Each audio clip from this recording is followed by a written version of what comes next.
তো বলেন আপনার কি সমস্যা? সমস্যা আমার না, সমস্যা আমার বন্ধুর। ঠিক আছে, আপনার বন্ধুর কি সমস্যা? আমার বন্ধুর নাম হইল যে আবুল। তার ভেতরে একটা মেয়ে আটকা পড়ে আছে। মানে বোঝাতে চাচ্ছেন সে মনে মনে নিজেকে মেয়ে ভাবে? হয়। ও, অপারেশন করে লিঙ্গ পরিবর্তন করতে হবে। সমস্যাটাই তো ওই জায়গায়। কি সমস্যা?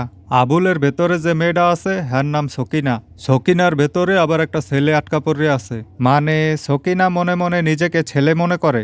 হয়, সকিনা ভেতরে ভেতরে কাশেম। ও, তাহলে তো লিঙ্গ পরিবর্তন না করে যেমন আছে তেমন থাকলেই হয়। শুধু আবুলের নাম পরিবর্তন করে কাশেম রেখে দেন। হয়, কিন্তু জরিনা আবার সেটা মানতে চায় না। জরিনাকে? জরিনা হইল সেই মেয়ে যে কাশেমের ভেতরে আটকা পড়ে আছে, অর্থাৎ কাশেম মনে মনে জরিনা। দাঁড়ান দাঁড়ান, আপনি বলতে চাচ্ছেন যে আপনার বন্ধু আবুল সে নিজেকে মনে মনে মেয়ে মনে করে, সেই মেয়ে আবার নিজেকে মনে মনে ছেলে মনে করে, সেই ছেলে আবার নিজেকে মনে মনে মেয়ে মনে করে? হয়। উফ, আচ্ছা সত্যি করে বলেন তো আপনি কি আবুল?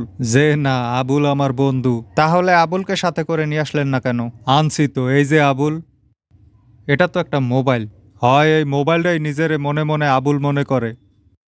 হুম, বুঝছি। প্রেসক্রিপশন দিতেছি, এই ওষুধগুলা কিনবেন। মোবাইল ওষুধ খাইবে কিভাবে? ওষুধ মোবাইলের জন্য না, আপনার জন্য। আপনার মানসিক সমস্যা আছে।